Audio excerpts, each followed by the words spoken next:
모시고 있는 신실이 있어요. 그래서 이 정전은 총 19칸, 19실의 신실이 있습니다. 이 신실의 구조는 똑같고요. 그 칸칸마다 되어 있는 것이 아니고 통으로 다 연결이 되어 있어요. 그래서 벽이 있는 것이 아니고 이제 신실과 신실 사이는 주렴, 발로 이렇게 구분을 해놨습니다. 그래서 평소에는 닫혀 있어요. 닫혀 있다가 종묘 제례를 지낼 때만 열립니다. 여기 가운데 보면 빗장이 있어요. 이 빗장을 열고 들어가서 안에서 문을 열게 되어 있습니다.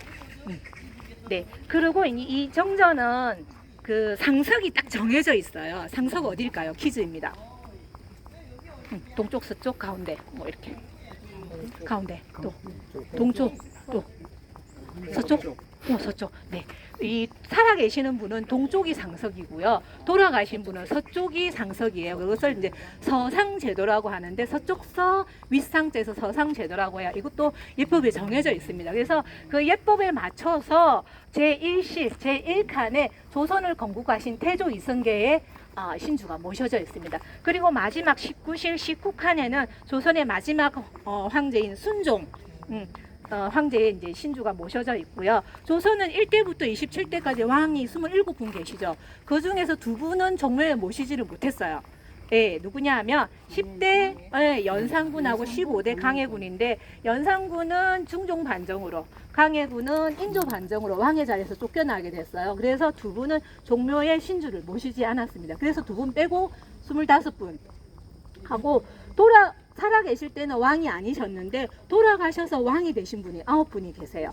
그래서 25분하고 9분. 그리고 마지막 조선의 마지막 황태자인 영친왕까지 해서 총 왕 35분, 왕비 48분 해서 83분의 신주가 정전하고 영영전에 나뉘어져서 모셔지고 있습니다.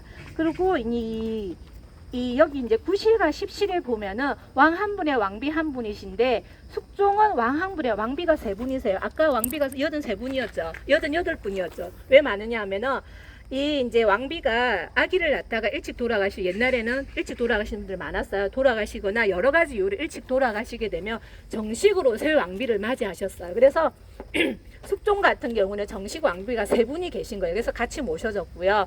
후궁들은 모시지 않았어요. 근데 후궁이 왕자를 낳았는데 나중에 왕이 되는 분이 계시죠. 그 경종의 어머니인 희빈장씨 장희빈, 그 다음에 경종의 어머니인 이제 숙빈 채씨 같은 분들은 경복궁 위에 가면 칠궁이라고 따로 있어요. 거기에 7분, 왕이 된 왕자를 낳은 7분의 이제 후궁들의 신주를 모신 곳이 있어요. 그것도 이제 사당입니다. 근데 종묘와 조금 달라요. 그래서 오늘 종묘를 보셨으니까 나중에 칠궁에 한번 가셔서 한번 비교를 해 보시면 좋을 듯 합니다. 밑에 이렇게 사진을 보면 여기가 서쪽이 왕, 동쪽이 왕비예요. 그래서 숙종 같은 경우는 왕비가 3분이시잖아요. 그러면 두 번째 왕비의 신주는 어디다 모실까요? 퀴즈입니다. 가운데? 왼쪽에? 첫 번째 왕비의 동쪽에 모셨습니다. 그 다음에 세 번째는 두 번째 왕비의 동쪽. 네, 어제는 한나에 다 3분을 다 모신다고 그러시더라고요. 그래서 그러면 싸우시겠죠.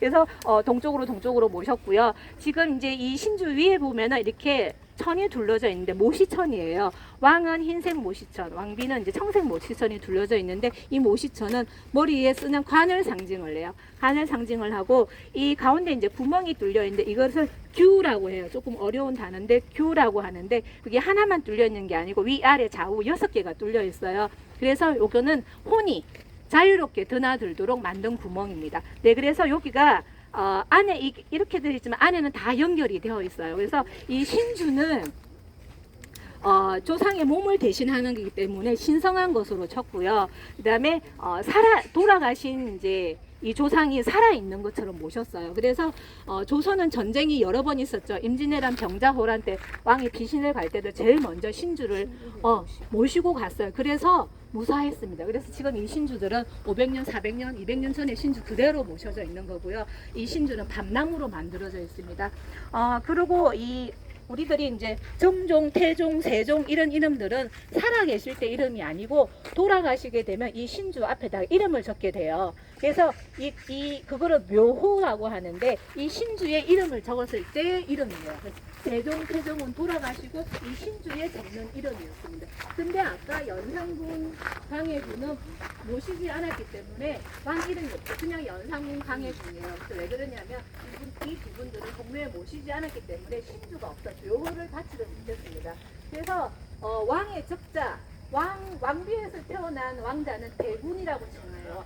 인평대군, 공임대군. 근데 군은 구궁의 거자죠. 구궁에서 태어난 왕자는 군이에요. 그래서 강해군, 연산군도 구궁에서 태어난 아드님들이에요. 그래서 연산군, 강해군 왕자 시대에 받은 이름 그대로 이제 불려지고 있는 겁니다. 네, 여기까지 이제 설명을 마치고 정전에 들어가서 또 설명을 드리겠습니다. 네. 세조가 이 종묘를 만들면서 네. 그 4대조까지 네. 허락을 줬는데 네, 네. 여기 있나요? 네, 제가 안에 가서 설명을 해드리겠습니다. 여기 없고 영릉전에 있습니다.